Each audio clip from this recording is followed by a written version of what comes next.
प्यारे बच्चों, नमस्कार। एक बार पुनः स्वागत है आपका ज्ञान गंगा आयुर्वेद क्लासेस में। जैसा कि हम लोग को पता है, हम लोग कम से कम 15 से 20 दिन बाद आपके सामने हम प्रस्तुत हो रहे हैं।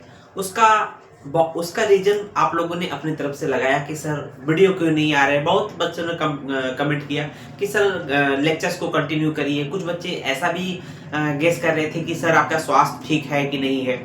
तो मैं बताना चाहूंगा कि मैं नए घर में मतलब एंट्री की तैयारी कर रहा था। नए मकान बनवा रहा था, इसलिए थोड़ा सा उसमें टाइम टेकिंग था और समय के अभाव में ये हम लोग नहीं कर पा रहे थे। तो आइए पुनः स्टार्ट करते हैं। कोष्ठी रसशास्त्र की बात कर रहे हैं। रसशास्त्र में हम लोग देख रहे हैं कोष्ठी। कोष्ठी के अंदर हम लोग देखेंगे चुल्लिका, या जिसको हम लोग सिंपली चुल्लिका बोलते हैं, या चूल्हा जिसको बोलते हैं ना, हर घर में चूल्हा होता है मिट्टी का, या उसके बारे में बात करेंगे। साथ ही साथ अंगार कोष्ठी के बारे में बात करेंगे। दो टॉपिक है। तो सबसे पहले देखते हैं कि कोष्ठी को मतलब क्या होता है। कोष्ठी का सामान्य अर्थ होता है कि भट्ठी, है ना। कोई भी द्रव्य है, कोई भी रसशास्त्र का द्रव्य है, चाहे वो पारद है, चाहे वो रस हो, महारस हो, उपरस हो, साधारण रस हो, किसी भी वर्ग का द्रव्य है, उसको सत्व निर्माण करने के लिए या जो सत्व प्राप्त हुआ है और उसको शुद्ध करने के लिए हमें भट्ठी पर्टिकुलर टेम्परेचर देने की आवश्यकता होती है। ठीक है, तो यहां पर दिया हुआ, इसको देख लेते हैं। यह रस रत्न समुच्चय के द्वारा दिया हुआ है कि सत्वानाम पातनार्थाय, अर्थात जो भी द्रव्य है उसका सत्व निर्माण करने के लिए, उसका प्राप्त करने के लिए, या पतिता नाम विशुद्धये, जो द्रव्य का सत्व प्राप्त हुआ है, अशुद्ध रूप में प्राप्त हुआ, उसे शुद्ध करने के लिए पतिता नाम विशुद्धये, अर्थात जो अशुद्ध रूप से सत्व प्राप्त हुआ उसको शुद्ध करने के लिए कोष्ठी का विविध विविध आकाराम नाम, अर्थात विभिन्न प्रकार की कोष्ठी का वर्णन किया गया है। कोष्ठी मतलब सामान्यतः एक अग्नि का माध्यम होता है, जो भट्ठी होती कह सकते हैं। तो एक प्रकार की भट्ठी होती है जो विभिन्न प्रकार के अग्नि का ये साधन होते हैं। और लक्षणम उच्यते, और इनके जो अलग अलग कोष्ठी होती है, अलग अलग अग्नि का जो माध्यम है, साधन है, उसका अलग अलग हम लोग वर्णन कर रहे हैं। उसमें सबसे पहले नंबर पे देखेंगे चुल्लिका। आपके सिलेबस में चुल्लिका दिया हुआ है। चुल्लिका वैसे एक लवण भी होता है। हम लोग अब जब बात करेंगे द्रव्य गुण में तो वहां पर देखेंगे। तो यहाँ चुल्लिका या सिंपली इसको चुल्लिका भी बोलते हैं। इसका पर्याय का चूल्हा होता है। हम लोग के आज घरों में कच्चा चूल्हा देखा होगा आपने। तो कच्चा चूल्हा कैसा होता है, कोई एक चारों तरफ से दीवार, चारों तरफ से राउंडेड होता है, ऊपर की तरफ खुला होता है, और बीच से एक ओपनिंग होती है नीचे से, उसमें लकड़ी जो कास्ट होती है डाली जाती है, उसके ऊपर जो भी हम लोग का भोजन का पात्र होता है ऊपर रखा जाता है। मतलब ऊपर से खुला रहता है और नीचे से एक ओपनिंग होती है आग के लिए, या लकड़ी को अग्नि प्रज्वलित करने के लिए। तो यहाँ पर देखेंगे अष्टादश अंगुल उच्छेद प्रमाणायाम अवेष्टानाम, अर्थात जो चुल्लिका है या चूल्हा है सिंपली, वो उसका प्रमाण क्या है, उसकी ऊंचाई कितनी होती है। तो हम लोग को चूल्हे की ऊंचाई जो होती है यहाँ पे देखेंगे 18 अंगुल ऊंची, 18 अंगुल ऊंची बिना किसी आवरण की। तो यहाँ देखेंगे अष्टादश अंगुल उच्छेद, इसका ऊंचाई कितनी है, उच्छेद मतलब इसकी जो हाइट कितनी है, अष्टादश अर्थात 18 अंगुल है, और प्रमाण की होती है। अवेष्टानाम, अर्थात ऊंचाई तो 18 अंगुल है लेकिन ऊपर से कवर नहीं है, ऊपर से खुली है, वेष्टा नाम बोला गया है। उसको देखेंगे इसका आकार कैसा होता है। तो पूछा जाता है कि चुल्लिका का जो आकार है, साइज कैसा होता है। वल्मीक आकार बहुताम अधोभागे, वल्मीक आकार बहुताम अधोभागे बृहत्तमम, अर्थात कि वल्मीक के आकार गले व नीचे के भाग में चौड़ी विस्तार युक्त। वल्मीक क्या होता है, आपने दीमक का घर देखा होगा मिट्टी का। जो बच्चे गांव से बिलोंग करते हैं बहुत अच्छे से जानते हैं कि दीमक का घर कैसा होता है। दीमक बरसात के दिनों में अक्सर देखेंगे कि लकड़ी पे एक टीले नुमा बनाते हैं, तो कुछ इस तरह से होता है। बल्मीक मतलब जो दीमक जिस घर में मिट्टी के दीवार में रहते हैं, घर में रहते हैं। तो यहाँ पर देख रहे हैं कुछ इसका कुछ ऐसा घर होता है, इसका ये नेक पार्ट होता है। नेक के नीचे, गले के नीचे क्या होता है, तो यहाँ देखेंगे कि वल्मीक के आकार का, तो जो चुल्लिका होती है वो वल्मीक के आकार की होती है। गले व नीचे के भाग में चौड़ी विस्तार युक्त, गले और नीचे के भाग में चौड़ी विस्तार युक्त होती है, ऐसा चुल्लिका का साइज बताया गया है। उसको देखेंगे कि कोष्ठीवत सुशिर सुशिराम अंतः पंच गुल्फ अग्रमयुताम, अर्थात कोष्ठीवत, कोष्ठी के समान होता है।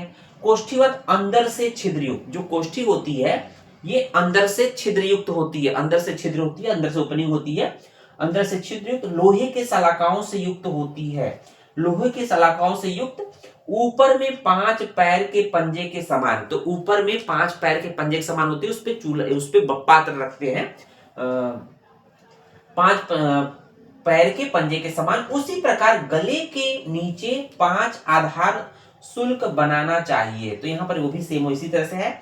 लास्ट देख रहे होंगे कि 12 अंगुल ओर का विस्तार जिसमें अग्नि दी जाती है, ऐसा कोष्ठी का निर्माण करने को बोला गया है।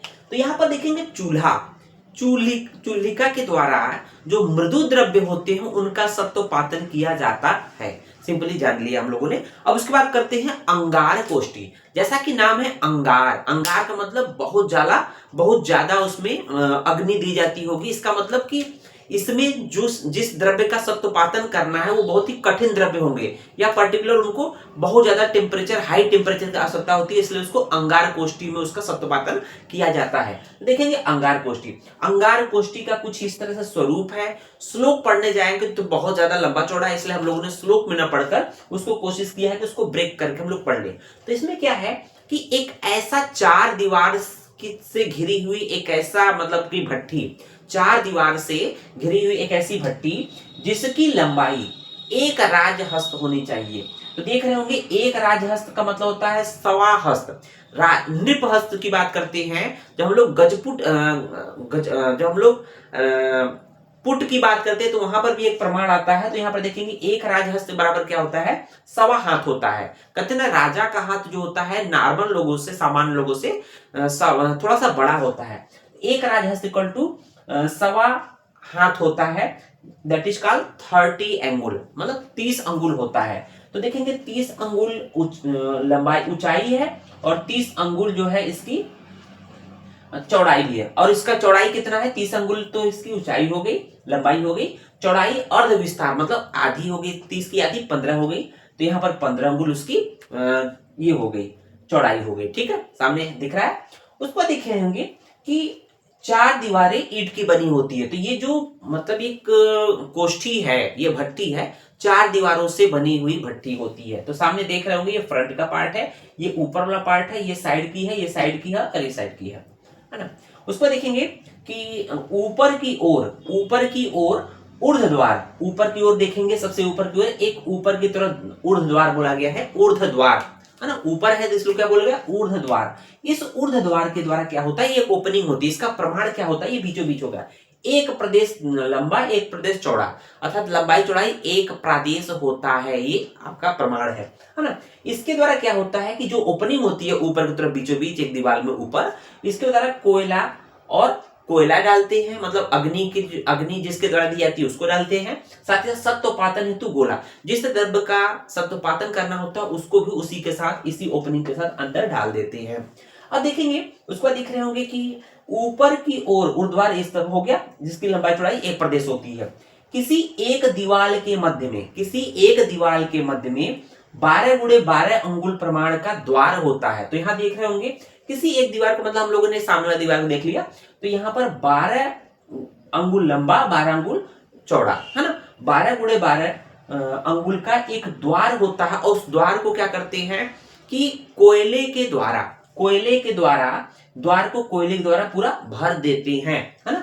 सत्वपातन से पहले ही, मतलब आग लगाने से पहले ही उसको कोयले के द्वारा भर देते हैं। और धमन हेतु, अब देखेंगे किसी एक दीवार में मान लीजिए अंदर कोयला भरा हुआ है तो उसको वायु देंगे ना, एयर देंगे, जिसकी वो भभके। जैसे हम लोग देखते हैं ना आग जलाते हैं तो उसको फूंकते हैं, घर में देखते होंगे तो नली होती है फूंकने के लिए नली होती है, या कुछ ऐसी फूंक लेते हैं। तो यहाँ पर देख रहे होंगे एक दीवार से नली धमन हेतु जमीन के ऊपर होती है, और उसी दीवार से एक 1.5 बित्ता ओपनिंग होता है जो जमीन के अंदर द्वार पे जाता है, जो कि नली, उसके भी एक नली अंदर जमीन के अंदर जाती है, जो कि इसका प्रमाण 1.5 बित्ता होता है। तो इस तरह से जमीन के अंदर एक ओपनिंग होती है, 1.5 बित्ता की होती है। तो ये एक आपका अंगार कोष्ठी का स्वरूप बताया गया है कि किस तरह से रूपरेखा होती है। अब बात करते हैं किसका जो प्रयोग होता है, किन द्रव्य को होता है, कठिन द्रव्यों के सत्वपातन हेतु होता है। जैसा कि नाम है अंगार कोष्ठी, अर्थात बहुत ज्यादा तब अग्नि यहाँ से उत्पन्न होती है। जैसे अभ्रक, अभ्रक का सत्वपातन जो होता है 1800 डिग्री सेंटीग्रेड सेल्सियस पर होता है, इसलिए इस अभ्रक का सत्वपातन अंगार कोष्ठी के द्वारा होता है। उम्मीद है वीडियो पसंद आया होगा। धन्यवाद।